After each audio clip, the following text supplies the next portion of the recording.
We're being asked here to investigate features or soils of different environments, as well as observe, collect, and record information regarding the interacting factors within an environment.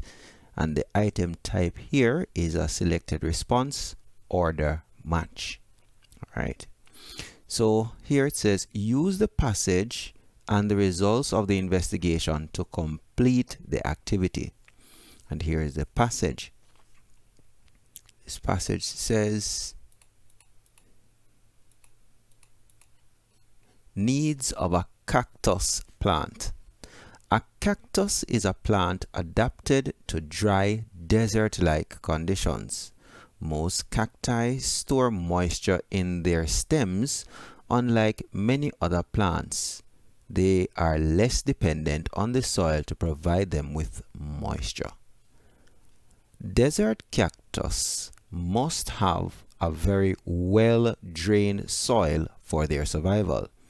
In addition to their superior drainage, the soil must also dry out quickly after watering. Results of the investigation, and we have a table here. But before we do that, let us watch a video together on this concept. And if you want to watch the video again, I will leave the link to it in the description below. We need to know how much water soil can retain. And we call it the water retention capacity of soil. It is important to the farmer because if the soil retains too much water, the soil will become waterlogged and plants won't grow well. Sandy soil, for instance, might let through too much water and the plants will dry out too fast. Loam, which is the type of soil that's mostly preferred in agriculture and in gardening, might have a in-between water holding capacity. In other words, just perfect for the plant's needs. Now what I have here are 3 measuring cylinders, 100 milliliter each, 3 funnels with filter paper and soil specimens.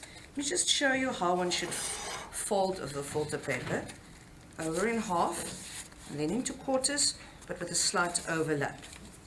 Open it, one part on the one side, put it in your cylinder. Okay. Now we have the same amount of soil in each of the funnels. I took 3 big scoops of soil. Of course, if you want to have exact measurements, you should weigh the soil to have the same amount of soil. And then I pour 100 milliliters of water into each funnel. This is the loam, the garden soil. And you can see the water is already started to drip through. The more clay soil and the sand. Right, now this is going to take a while, so let's have a look at the samples that I did earlier this morning. Right, number 1, sand.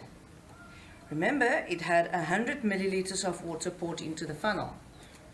Number 2, loam. And number 3, clay. Perfect. Can you see that the sand let through most of the water, very low water holding capacity? The clay only left, if we read this carefully, about 42 of the 100 milliliters, and loam in the middle. And look at the color of the water that ran through the loam. Dissolved salts, which also tells you and gives you an idea that this type of soil contains a lot of nutrients. So by comparing the amount of water that ran through, we can determine and compare the water retention capacity of different soil types. That video gives us a good link between what we have done in class, our previous knowledge, and then we can match that up now to see how we can relate that to this particular investigation they're going to talk about here. So here we have the results of the investigation. The table shows the results of an investigation to determine how water drains through 3 types of soils. Here we have a table, and the table again has what columns? Columns are the ones that go vertical and rows go horizontal. So we have the column here labeled soil sample. So we have A, B, and C. We have the column here, time taken for the water to drain through the soil, and that's in minutes. We have the volume of water added, and this is in cubic centimeters, cc. And we have the last column here, the volume of water that drained through the soil in cubic centimeters. So let's look at this in a little more detail. So sample A took 10 minutes. They gave 120 cc's and it only let 80 cc's back. So this would have held on to about 40 cc's of water. Sample B took only 4 minutes, put 120 in, and we got 100 out, so only 20 it held on to. Sample C didn't go as fast. It took 7 minutes, 120 in, and you notice to make the test fair, they gave each sample the same amount of water, and then it also gave 100 cc's back, so it again held on to only 20 cc's. Alright, let's see what we can make of that. It says now that we should order the 3 soil samples, that would be soil A, soil B, and soil C, from most suitable to least suitable for growing a cactus plant. Okay, so most suitable on this side and least suitable on this side. Now we remember from the passage that it needs something that drains well, so it must give back most of the water.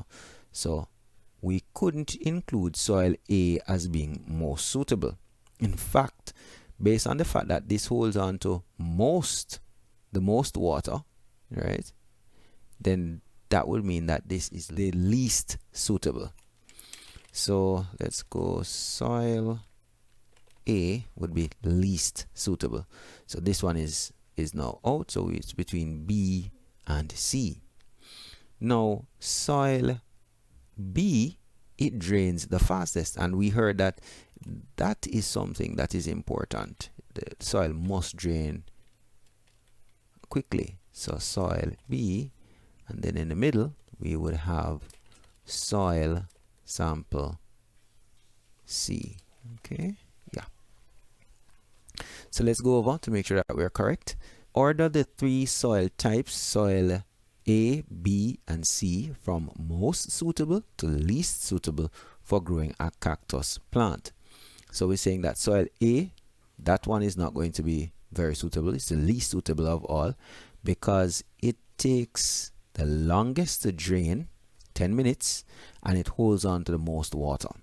And the cactus plant does not like that. Then we say that soil B is most suitable because this soil sample drains the fastest and lets go of most of the water.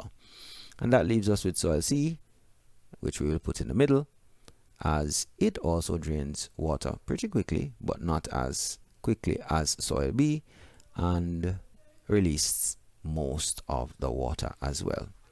Alright guys, I hope that you're understanding that how these questions are posed. We have to look at the previous knowledge that we have. We have to read the prompt carefully. Remember that the prompt has 2 things in there. It has a scenario and it has the instructions, and then we have to apply those things that we know, and based on the information provided, we must apply them properly in order to come up with the correct and so on. All right, guys, take care. See you in the next episode.